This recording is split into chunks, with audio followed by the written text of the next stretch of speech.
my god, I feel like I look so fancy right now. Hello. Hi everybody, welcome back to my channel. My name's Nicole and I like to make videos where I talk about what I'm watching, what I'm reading, and what I'm doing, or also whatever the hell I want. This is day 10 of my Vlogmas adventure, so if you want to watch me kind of bumble through this one-woman show situation, please feel free to subscribe. So today is going to be kind of a different video. It's not really about what I'm watching or reading, it's just kind of what I'm thinking about. So today I kind of want to talk about like consumerism and the holiday season, specifically about how the spirit of giving can lead to like rampant overspending and credit card debt and guilt, but also that it doesn't have to. The holiday season can be an emotionally complicated time for people. Like for some, it's the most wonderful time of the year. For others, it can be like the most painful time of the year. It really kind of just depends, which is where I think that gift giving comes into play.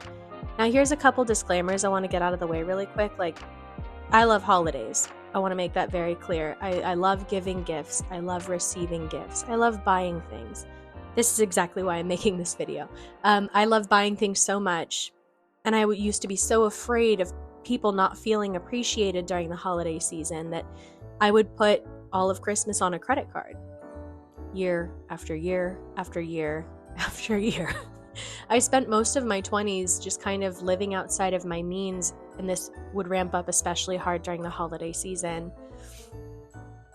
And, you know, I don't think that I'm necessarily alone in this.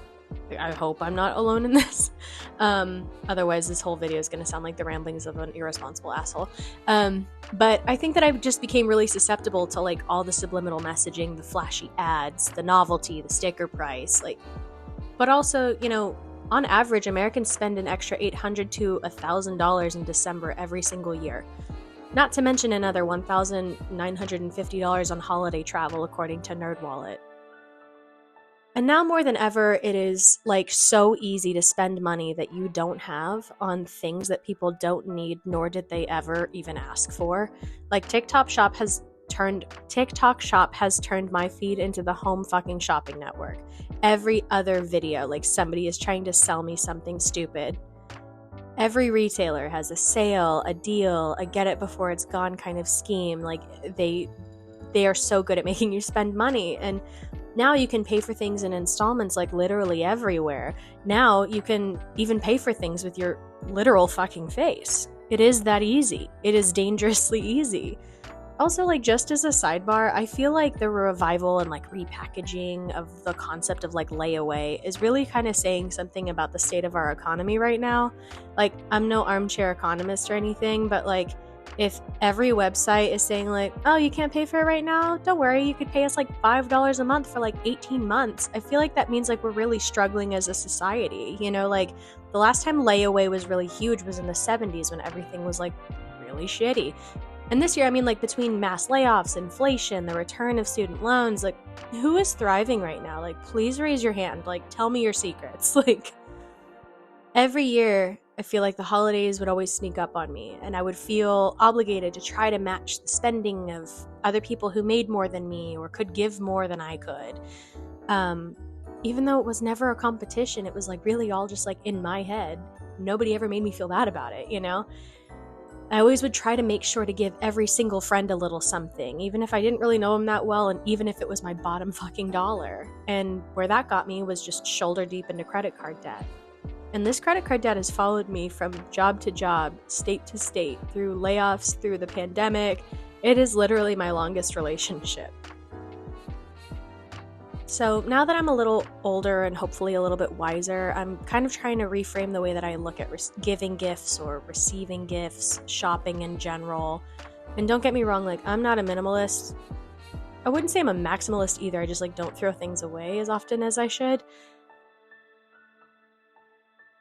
But also, I do think that now I'm a lot more mindful about what I decide to bring into my home. Like I try to find a place for everything.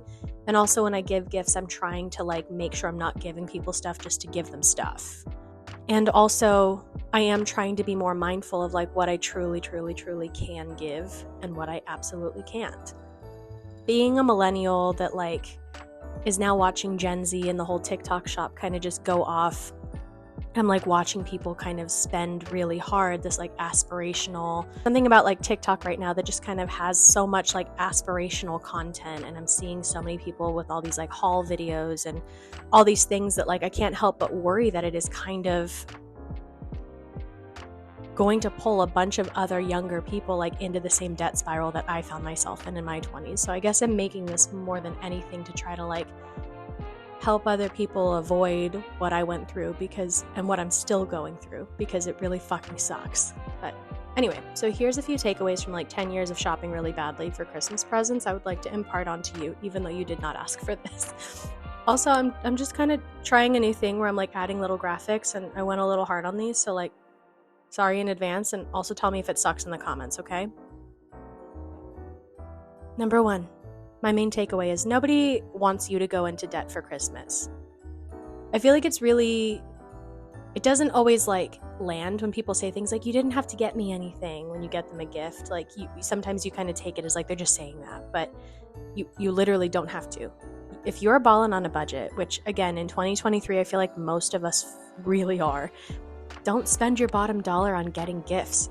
If it is actually going to bankrupt you, then just get a coffee with somebody. Like, I can't believe I'm about to say this right now. I never thought I would quote Kanye West, but sometimes my presence is the present. Kiss my ass, you know? My next takeaway is people appreciate the little things. You know, in all the years that I've given and received gifts, I feel like, you know, people remember the sentimental ones the most.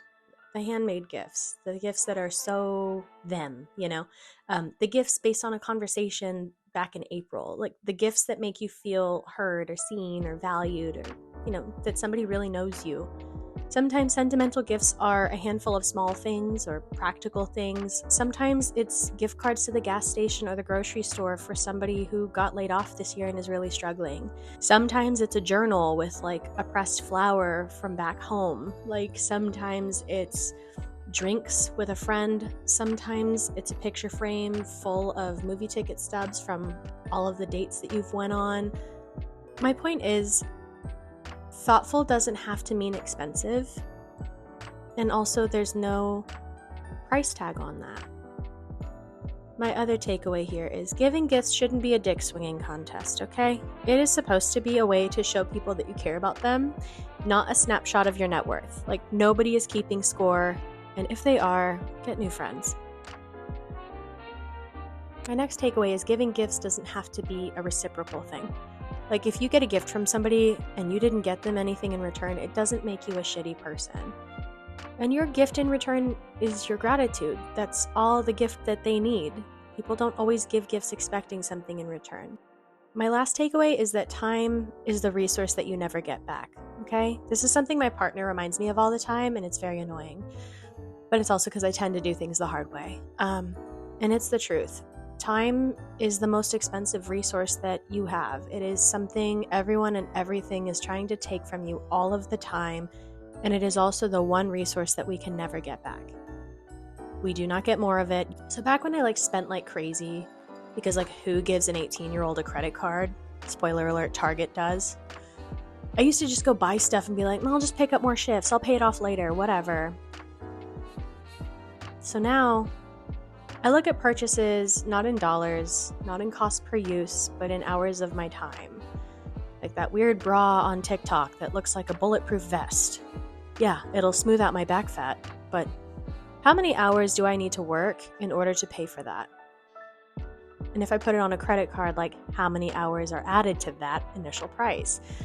Ooh, Ulta's having a sale where they're $80 shampoos now $60. How many hours will I need to work to pay for that Ulta haul, or that Shein haul, or that Amazon Prime haul? How much of my time will I need to allocate to working to pay off that decision instead of spending it with my family? And whoever I'm giving these gifts to, would they rather have a bunch of stuff, or would they rather have memories of us spending time together? If I can only give them one or the other, I'm going to go with making memories, not giving them stuff.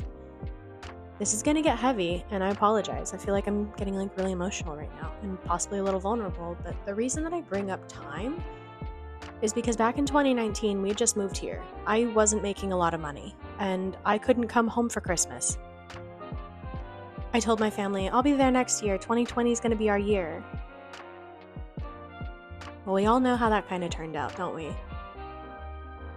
In the 2 years it had been since I got to go home again for Christmas, the world totally changed.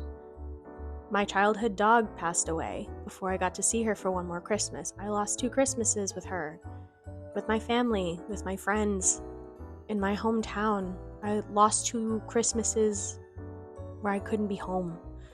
We all did, obviously. But I wonder sometimes, like if I just reined in my spending a little bit, if I cut more coupons, if I saved a little more, if I worked more shifts, maybe I could have gone home before the world shut down. Because again, that's time that I'm not going to get back. My parents are getting older, my dogs are getting older, we're all getting older. Time doesn't stop, And I know it's so silly being like, well, it's just a purchase, but like, is it really worth it? So now when I give gifts, I really try to make it count. I really try to take care of future me who has no credit card debt someday.